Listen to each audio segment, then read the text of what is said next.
আসসালামু আলাইকুম viewers, yummy food কালেকশনের আজকের পর্বে গ্রিল চিকেনের বার্গারের রেসিপি শেয়ার করব। আর এই গ্রিল চিকেনের বার্গারটি আপনারা চাইলে রমজানের প্রিপারেশন হিসাবে এটা ফ্রোজেন হিসেবে সংরক্ষণ করে রাখতে পারবেন। তো কি করে করবেন সেটাও আজকে আপনাদের সাথে শেয়ার করব। এর জন্য আমি এখানে 500 গ্রাম পরিমাণে চিকেন ব্রেস্টের মাংস নিয়েছি। আর আপনারা যদি চিকেনের থাইয়ের মাংস ইউজ করেন তাহলে সেটা থেকে হাড়গুলো আর কি ছাড়িয়ে নিতে হবে। তো মাংসগুলোকে আমি এরকম পাতলা করে কেটে নিয়েছি। এখন আমি এর মধ্যে মশলা হিসেবে দিব 1 টেবিল চামচ আদা এবং রসুনের বাটা, হাফ চা চামচ গোলমরিচের গুঁড়ো, 1 চা চামচ মরিচের গুঁড়ো, 1 চা চামচ জিরার গুঁড়ো, 1 চা চামচ লাইট সয়া সস, 1 চা চামচ সিরকা, 1 টেবিল চামচ বারবিকিউ সস অথবা আপনাদের পছন্দ অনুযায়ী যে কোনো সসের মধ্যে দিতে পারেন। সেই সাথে দিচ্ছি স্বাদ অনুযায়ী লবণ, আর দিচ্ছি 1 টেবিল চামচ ঘি। আপনারা এক্ষেত্রে বাটার বা তেলও দিতে পারেন। তো এখন সব কিছু ভালো করে মিক্স করে নিচ্ছি। ভালোভাবে মিক্স করা হয়ে গেলে এখন এটা ম্যারিনেট করার জন্য 30 মিনিট এক সাইডে রেখে দেব। আর যদি আপনারা এগুলো ফ্রোজেন হিসেবে সংরক্ষণ করতে চান তাহলে একটি বক্সের মধ্যে একটা পলিথিন বিছিয়ে তার উপরে মাংস রাখবেন। মাংসের উপরে আবারও পলিথিন দিয়ে আবারও মাংস, এভাবে করে রাখলে একসাথে অনেকগুলো মাংস একসাথে রাখা যায় এবং এভাবে করে আপনারা এগুলো 1 থেকে 2 মাসের মতো সংরক্ষণ করে রাখতে পারবেন। এখন কিছুটা বার্গার তৈরি করে দেখাবো। এর জন্য একটি পাত্রের মধ্যে 1 টেবিল চামচ বাটার দিয়ে দিলাম। আপনারা বাটারের পরিবর্তে চাইলে তেলও এটা ভেজে নিতে পারবেন। বাটারটা যখন গরম হয়ে আসবে এখন এর মধ্যে সেই ম্যারিনেট করা চিকেনগুলো একে একে দিয়ে দিচ্ছি। প্রথমে চুলার আঁচ হাইতে রেখে 1 মিনিট এক পাশ ভেজে নিতে হবে। 1 মিনিট পর এরপর অপর পাশটাও আবার 1 মিনিট চুলার আঁচ হাইতে রেখে ভেজে নিতে হবে।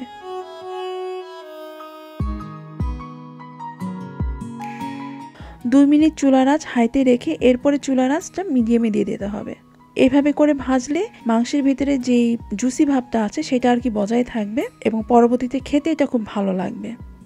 আর চুলার আঁচ কম করে যদি আস্তে আস্তে এটা ভাজা হয় তাহলে কিন্তু মাংস থেকে পানিটা বের হয়ে যায় এবং পরবর্তীতে মাংসটা শক্ত টাইপের হয়ে যায়। তো এই তো মাংসগুলোকে আমি এরকম একটু পোড়াটে করে ভেজে নিয়েছি। এখন এর উপরে আমি চিজের স্লাইস দিয়ে দিচ্ছি।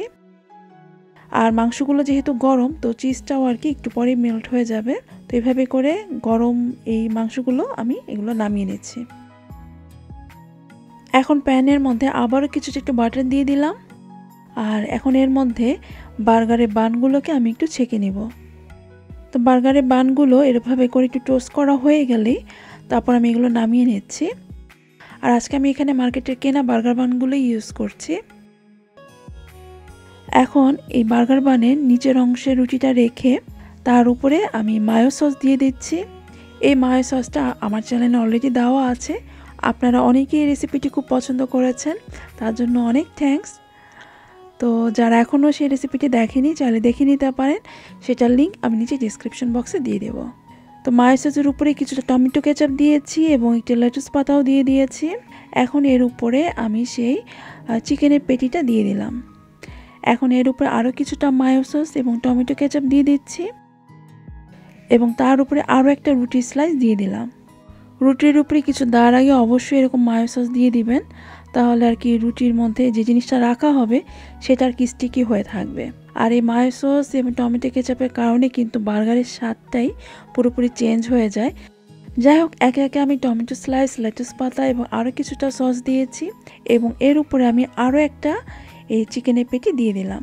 আমি আজকের বার্গারটা ডাবল লেয়ারে করছি, তবে আপনারা চাইলে একটা পেটি দিয়েও এই বার্গারটা তৈরি করতে পারেন।